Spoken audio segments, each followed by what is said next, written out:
There is a specific kind of darkness. Not depression, not grief, not the ordinary sadness that comes from losing something or someone. Something older than that. Something that reaches deeper. You wake up one morning, and the things that used to give your life meaning, they are still there. Nothing has been taken from you. Nothing obvious has changed. And yet, something is gone. The sense that any of it matters. The feeling that you know who you are or why you are here. The quiet certainty you used to carry that life was moving somewhere, that you were moving somewhere, it has simply vanished. And what terrifies you most is not the darkness itself. It is that you cannot explain it to anyone, because from the outside, your life looks fine. And so you carry this alone, silently, wondering if something has permanently broken inside you. Carl Jung called this the most sacred and most terrifying passage in a human life. Not a breakdown, not a failure, not something to be medicated or bypassed or fixed as quickly as possible. A threshold, the most significant threshold a human being ever crosses. And tonight, I want to tell you everything he discovered about what this darkness actually is, why it comes, what it is doing to you while you are in it, and what is waiting on the other side, which is something so extraordinary that most people who have been through it describe it as the most important experience of their entire life. Stay with me, because if this darkness has found you, you need to hear every word of what comes next. Jung did not coin the term dark night of the soul. That phrase belongs to a 16th century Spanish mystic named Saint John of the Cross, a man who spent years in a prison cell in complete isolation and emerged with some of the most profound writing on spiritual transformation in human history. But Jung, the scientist, the psychologist, the man who spent his entire career mapping the unconscious, recognized in that ancient concept something he had been observing in his patients for decades. A specific psychological and spiritual crisis that appears with remarkable consistency at a very particular moment in a person's development. Not at the beginning of the journey, not when things are at their worst, but precisely, and this is what makes it so disorienting, when a person has done enough inner work, enough growing, enough becoming, that they have outgrown the framework that used to hold them. Jung called this the dissolution of the persona at its most complete level, not the everyday loosening of the mask we present to the world, but the complete collapse of the entire meaning structure a person has built their life around. The beliefs that gave your life coherence about who you are, about what matters, about what life is, for they have stopped working. Not because they were wrong, necessarily, but because you have grown past them. And in the gap between the old framework and whatever comes next, there is this: darkness, silence, the terrifying experience of not knowing. Jung said, the most terrifying thing is to accept oneself completely, and the dark night is precisely the moment when the self you have been, the self you have accepted, performed, built your entire identity around, reveals itself to be incomplete, a partial truth, a starting point, not a destination. Here is what the dark night is not. It is not clinical depression, though it can look similar from the outside and is frequently misdiagnosed as such. Depression is characterized by a flattening of all experience, a loss of the ability to feel much of anything. The dark night is almost the opposite, a hypersensitivity to the meaninglessness of things that used to feel meaningful. The capacity to feel is intact. What has collapsed is the framework that used to give those feelings their direction. It is not a midlife crisis in the popular sense, though it often appears in midlife, and the popular concept borrows from it. The midlife crisis is typically an attempt to recapture something lost. The dark night is something that has found you. You did not go looking for it, and it is not punishment. This is perhaps the most important thing Jung wanted people to understand. The darkness is not a consequence of something you did wrong. It is a consequence of something you did right. You grew, you became, and what you grew into is now too large for the container that used to hold you. Jung did not discover this only in his patients. He discovered it in himself. In 1913, when Jung was 38 years old, he underwent what he would later describe as the most significant and most terrifying experience of his life. His public break with Freud had cost him most of his professional relationships. His academic reputation was in freefall. And internally in the landscape of his own psyche, something was happening that he could not explain or control. He began having visions, floods covering Europe, rivers of blood, overwhelming images of destruction and transformation that arrived uninvited and refused to leave. He did not know if he was losing his mind. He later wrote, "I stood helpless before an alien world. Everything in it seemed difficult and incomprehensible." For 6 years, Jung lived in what he called his own dark night. He withdrew from most public life. He kept meticulous records of everything that arose in his inner world: the dreams, the visions, the figures that appeared, the dialogues that unfolded. This became what he called the Red Book, one of the most extraordinary documents of psychological transformation in human history. And what he discovered in those 6 years in his own darkness, in the complete dissolution of the certainties he had built his identity around, became the foundation of everything he would spend the rest of his life teaching. He discovered that the unconscious, the deep, vast, ancient layer of the psyche that operates below the level of conscious awareness, was not an enemy to be conquered or a symptom to be eliminated. It was a source. The source, in fact, of everything genuinely new that a human being was capable of becoming. And the dark night was the forced opening of a channel between the conscious self and that deeper source, painful, not because it was destructive, but because it was demanding something the conscious mind profoundly resisted. Surrender.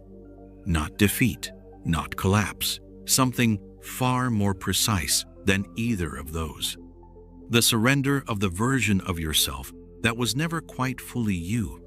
The giving up of the constructed identity, the persona, the mask, the carefully managed self, in favor of something truer, deeper, and more genuinely your own. Now I want to speak to you directly. Because if you are in this, if the darkness has found you, there are specific signs. And recognizing them for what they are, rather than what our culture typically tells us they are, is the first and most important step. Sign 1. The things that used to give you meaning no longer do. Not temporarily, not in a way that a good night's sleep or a holiday fixes.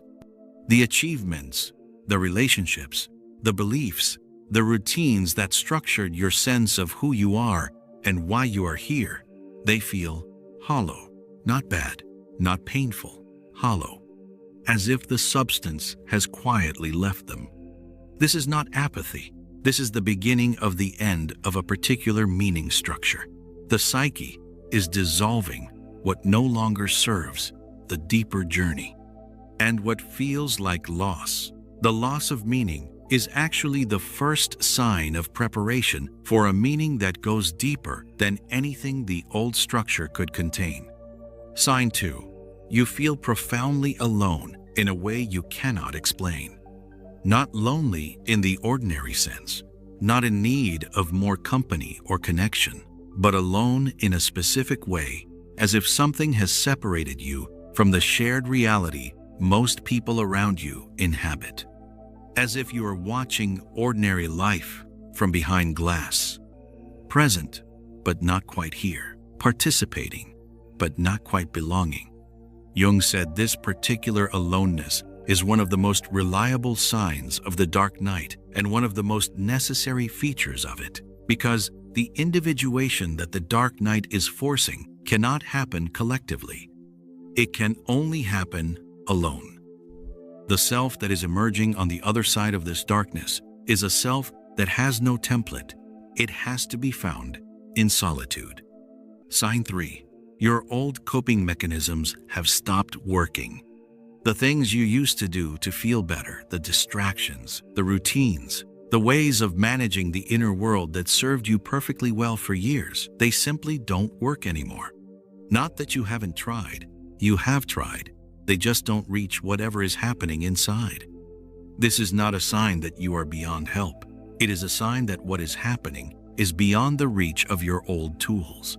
The dark night requires something your existing strategies were never designed to address. Sign 4. You are asking questions you never asked before. Not intellectual questions, existential ones. Questions that feel almost embarrassingly large. Who am I really, underneath everything I have built? What is this life actually for? What do I actually believe, as opposed to what I was taught to believe? These questions are not signs of instability. They are signs of genuine psychological and spiritual awakening. The dark night strips away the inherited answers and forces you to find your own. Not comfortable borrowed truths, hard-won, genuinely personal ones. Sign 5. You sense that something is ending, but you cannot see what comes next.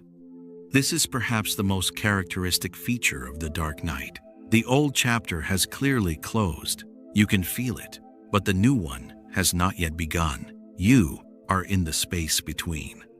In what the ancient mystics called the via negativa, the negative way, where the path forward is known not by what it is, but by the systematic falling away of everything it is not. This in-between space is the hardest to endure and the most sacred. Here is what Jung discovered is actually happening in the darkness. While the conscious mind experiences dissolution, the falling away of meaning, identity, certainty, something else is happening at a level below conscious awareness. The psyche is rebuilding, not repairing the old structure, not patching the cracks in the persona that served you until now. Rebuilding at a foundational level, constructing a new psychological architecture that is capable of holding who you are genuinely becoming. Jung called this the transcendent function, the psyche's capacity to synthesize the conscious and the unconscious, the known self and the unknown self, into something neither could produce alone. And he observed something that I want you to really hear. The transcendent function requires the darkness. Not metaphorically, literally.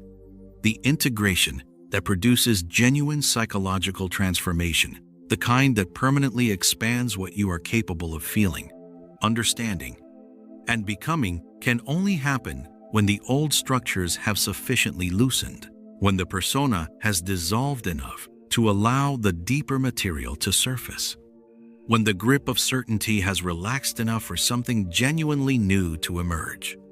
The darkness is not the obstacle to your transformation. The darkness is the process of your transformation. And here is the practice Jung identified for surviving this process with the least unnecessary suffering. Stop fighting the dissolution. Not passive resignation, active cooperation. The difference between someone who drowns in a current and someone who swims with it is not strength, it is direction. You cannot fight your way out of the dark night. Every attempt to force your way back to the old meaning, to manufacture certainty where genuine uncertainty is the necessary condition, extends the process, costs you energy you cannot afford, and delays the very thing the darkness is trying to produce. The practice is this. Each day, just one question. Not, when will this end? Not, what is wrong with me? But, what is this darkness asking me to release? And then, with whatever honesty you can muster, answer it. I want to tell you what Jung found on the other side. Not what he theorized, what he observed in himself, in the patients he sat with through their own darknesses, in the historical and mythological accounts of transformation he studied throughout his entire career. The people who come through the dark night, who do not bypass it, who do not medicate it into submission, who do not find a way to reconstruct the old meaning structure quickly enough to avoid the full experience of dissolution. These people describe something so consistent across culture, across century, across circumstance, that it constitutes one of the most reliable findings in the entire history of depth psychology. They describe an experience of themselves that is genuinely new. Not improved, not fixed, new. A quality of presence that was not possible before. A groundedness that is not dependent on circumstances remaining favorable because it comes from a place that circumstances cannot reach. A capacity for genuine compassion for themselves and for others that is no longer performance, but the natural expression of someone who has been in the darkest places and found something there worth bringing back. Jung called this the birth of the self, capital S, to distinguish it from the ego self, the persona self, the constructed self that the dark night dissolved. The self that emerges from the dark night is not who you were before, restored. It is who you actually are beneath the persona, beneath the conditioning, beneath the accumulated compromises of a life lived partly for others' approval. And it carries something. Something that the people who have never been through this, however comfortable their lives, however successful, however apparently whole, simply do not have. Depth. The capacity to inhabit their own experience fully, to be present in the darkness of others without being destroyed by it. To live not from the surface, not from the performance of meaning, but from a place that knows, from genuine experience, what meaning actually is. This is what the dark night is making room for. Not someday, now, in the darkness, in the dissolution, in this exact experience you are carrying right now that you cannot explain to anyone around you. The room is being made. Before you go, I want to leave you with what Jung wrote at the end of his own dark night. He said, "I have had to recognize that I must submit to what I feared most. Not conquer it, not overcome it, submit to it." That word submit is not weakness. It is the most sophisticated psychological act a human being is capable of. The willingness to stop fighting the process that is trying to transform you. To stop demanding that the darkness end on your schedule. To trust, not blindly, not naively, but on the basis of what has been true for every human being who has ever been where you are right now, that what is happening to you is not the end of your story. It is the most important chapter of it. If this video found you at the right moment, if something in these words landed somewhere real, please leave one word in the comments that describes where you are right now. Just one word. Because someone is going to read your word tonight and feel less alone in their own darkness. And that right there is what the other side of the dark night makes possible. The capacity to reach someone in the dark because you have been there yourself. Subscribe to the Inner Persona for the ones who are not afraid to go deep. Because the darkest night in a human life always ends in the most extraordinary dawn.